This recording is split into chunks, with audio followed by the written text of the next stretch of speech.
Bonjour tout le monde, c'est Yannick et j'espère que vous allez bien. On se retrouve pour une nouvelle vidéo d'actu, la dernière cette semaine, juste avant le week-end. Mais il se passe toujours des choses très intéressantes, même aujourd'hui. Et bien sûr, nous allons en parler. Bienvenue dans ce 5e épisode. Merci de vous abonner à ma chaîne YouTube si ce n'est pas encore fait, en activant la petite cloche pour être prévenu de la publication de mes futurs contenus. Vous retrouverez juste en bas dans la description de la vidéo tous les liens pour me suivre à travers les réseaux sociaux où je suis présent, également les liens des divers sujets que j'évoque dans cette vidéo. Bon, c'est parti, on y va. Je commence tout de suite par le fait que Apple prépare visiblement également un smartphone pliable, un iPhone probablement, ou alors je sais pas comment ils pourraient l'appeler, le iFold, je sais pas. Qu'est-ce que vous en pensez? Dites-le moi dans les commentaires si vous avez des idées de noms par rapport à ce possible smartphone Apple qui pourrait être pliable. Alors qu'est-ce qui nous fait dire aujourd'hui que voilà, il y aurait un iPhone pliable qui va probablement bientôt débarquer? Alors bientôt, on ne sait pas, ça peut être dans 1 an, dans 2 ans, aucune idée. Depuis le début des années 2010, 2013, 2014, je ne sais plus exactement, Samsung n'avait de cesse de développer la technologie des écrans pliants ou écrans pliables avant que cela devienne enfin une réalité l'année dernière avec le Fold. Il y a également Huawei de son côté qui a également sorti un autre smartphone pliable, sans oublier également des marques comme Xiaomi qui travailleraient dessus. Il y a d'autres constructeurs, je ne vais pas tous vous les citer, mais il en est que voilà, tout le monde souhaite visiblement sortir son propre appareil pliable. On a reçu de nouvelles informations qui signalent qu'Apple aurait demandé à Samsung de lui fournir un nombre assez important d'écrans pliables pour probablement des échantillons de smartphones pour faire des tests, pour travailler dessus, pour voir exactement comment ils pourraient arriver à avoir donc un smartphone pliable, voir ce que ça donnerait probablement dans la réalité. Samsung travaille également avec d'autres constructeurs, mais là ce qui est étonnant, c'est qu'il en envoie donc à Apple. Ça signifie aussi que donc Apple est d'un stade suffisamment avancé pour avoir maintenant donc ses propres prototypes.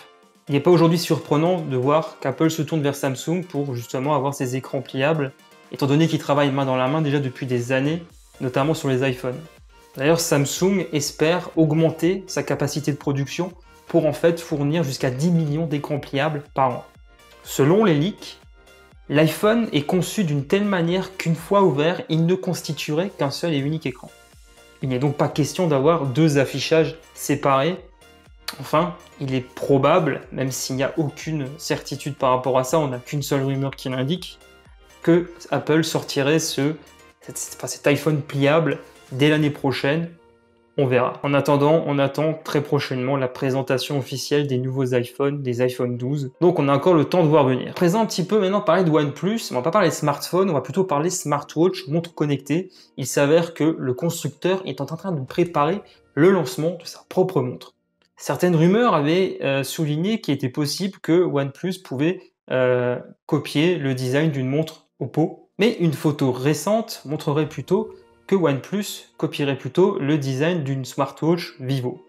Donc elle serait plutôt ronde, et il n'est pas étonnant voilà, que 2 sociétés du groupe BBK se copient l'une l'autre. On n'a aucune idée de la date de sortie de cette smartwatch OnePlus pour le moment. On va à présent un petit peu parler du Pixel 5.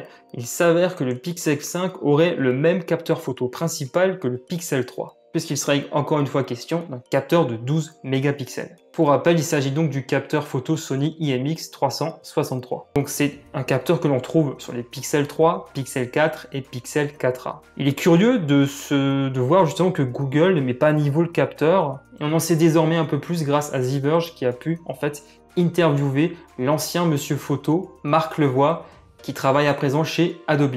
Ce personnage pense que les nouveaux capteurs photo ont un rendement décroissant par rapport aux capteurs photo utilisés dans le Google Pixel. Il pense que l'augmentation du nombre de pixels des derniers capteurs photo ne rend pas forcément service au smartphone. Selon ses propres mots, en raison des rendements décroissants dus aux lois de la physique, je ne sais pas si les capteurs de base sont si attrayants. Je ne sais pas si aller à 96 mégapixels est une bonne idée. Le rapport signal-bruit dépendra de la taille du capteur. Il s'agit plus ou moins de la taille d'un capteur que vous pouvez insérer dans le facteur de forme d'une caméra mobile. Avant l'iPhone, les smartphones étaient plus épais. Si nous pouvions revenir là-dessus, si cela était acceptable, nous pourrions installer des capteurs plus gros. Selon lui, idéalement, les pixels devraient être de plus grande taille pour capturer plus de lumière. Actuellement, les divers constructeurs de smartphones appliquent ce qu'on appelle le pixel binding, c'est-à-dire qu'ils combinent plusieurs pixels ensemble pour rajouter plus de lumière. Donc ça se fait de manière software, et apparemment, selon l'ancien Monsieur Photo de chez Google Pixel, cette solution serait a priori pas très bonne. Il n'est pas convaincu en fait que ce type de dispositif donne un rendu suffisamment bon, suffisamment significatif pour en tout cas justifier d'augmenter le nombre de pixels sur les capteurs photo. Ce monsieur a quitté la société en mai dernier, et il ne sait pas si Google a gardé ou non son idée de conserver donc le Sony IMX363, ou si la société va donc se tourner vers un autre capteur photo. De toute façon, d'après vous, est-ce que Google aurait tout intérêt à changer ce capteur photo ou à passer à un autre? Parce que de ce que j'ai pu en voir, en tout cas, la qualité photo des Google Pixel me semble quand même assez exceptionnelle. C'est d'ailleurs ce qui fait la principale renommée des smartphones de Google. Il est question que le Pixel 5 soit normalement présenté lors d'un événement qui aura lieu le 25 septembre prochain. Le smartphone devrait également intégrer le Snapdragon 765G et devrait coûter entre 600 et 700 $. Il est à présent temps de parler de Huawei qui vient de déposer un brevet qui parle d'un smartphone dont l'écran enveloppe intégralement l'appareil, un petit peu à la manière de chez Xiaomi avec le Mi Mix Alpha. C'est une véritable guerre de l'innovation que se livrent les différents constructeurs de smartphones entre les écrans pliables, les écrans toujours de plus en plus borderless et de plus en plus grands surtout. Certains font également le choix d'un écran qui ferait le tour du smartphone, qui l'envelopperait en quelque sorte. Cette approche est pour le moins curieuse. Le smartphone que cherche probablement à concevoir Huawei a des similitudes avec le pliable, le Mate X, mais au lieu de pouvoir se plier et se déplier, l'écran fait tout simplement tout le tour de l'appareil. Toutefois, il est quand même bon de noter qu'au dos du smartphone, l'écran ne recouvre pas l'intégralité de la surface. Il est plutôt question d'une surface comprise entre 60 à 70%. Le reste de l'espace disponible est en fait justement là pour laisser un petit peu de place à un triple capteur photo. Mais étant donné la situation actuelle dans laquelle se trouve Huawei, qui ne peut malheureusement plus se fournir en composants comme il le souhaitait avant les différentes sanctions prises à son encontre par les États-Unis, reste encore à voir si le géant chinois cherche vraiment à concevoir cet appareil ou si c'est juste un brevet qui n'aura aucun débouché commercial. Après un petit peu de temps de s'intéresser à ce que fait le voisinage, notamment chez Xiaomi, qui prépare activement le lancement du Mi 10T Pro. Ainsi, la famille va encore s'agrandir, et si on ne connaît pas encore exactement l'intégralité de la fiche technique de ce futur smartphone, qui sera donc encore un smartphone haut de gamme, on commence à avoir quand même quelques petites idées, et maintenant on peut également apprécier son design à travers différents rendus qui ont donc fuité sur la toile. Il semble que le Mi 10T Pro dispose d'un écran plat et il ne sera donc pas incurvé sur les bords. Le smartphone est attendu avec un écran OLED dont la taille n'a pas été communiquée, et par contre son taux de rafraîchissement devrait être de 144 Hz. Il semble que le capteur d'empreinte ne soit pas situé au niveau de l'écran, mais plutôt sur la partie latérale du smartphone. Ce n'est pas sûr. Côté photo, on peut voir donc un module photo assez proéminent à l'arrière. Certains leaks évoquent que le capteur principal pourra capturer donc des clichés de 108 mégapixels. On suppose qu'il y aura toujours le Snapdragon 865 associé à 8 Go de RAM au minimum, ainsi qu'une batterie d'une capacité de 5000 mAh qui pourra donc conférer une autonomie relativement intéressante à cet appareil. Enfin, ce smartphone ne devrait pas trop tarder en fait à être présenté officiellement par Xiaomi,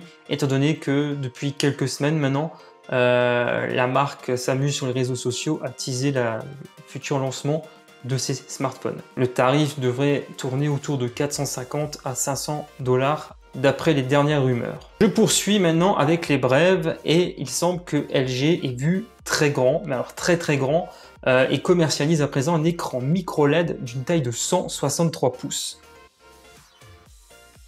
J'essaie de m'imaginer devant l'écran. Qu'est-ce que c'est exactement un écran micro LED? Vous connaissez tous ces écrans OLED que l'on retrouve chez nous de plus en plus souvent, sur des téléviseurs ou encore sur nos smartphones. Un micro LED, c'est un petit peu pareil, sauf que ces pixels peuvent être jusqu'à 100 fois plus petits que ceux que l'on voit sur les écrans OLED. Ce qui offre en théorie une image plus claire et également un champ de vision beaucoup plus large. Il est également question d'une meilleure colorimétrie. Bref, les écrans micro LED semblent être donc une évolution logique des écrans OLED actuels. Alors, à qui se réserve donc l'écran géant de LG, le Manit? Probablement surtout pour les centres commerciaux ou des personnes habitant dans une très très grande maison et qui ont beaucoup d'argent. Le prix n'a pas été communiqué.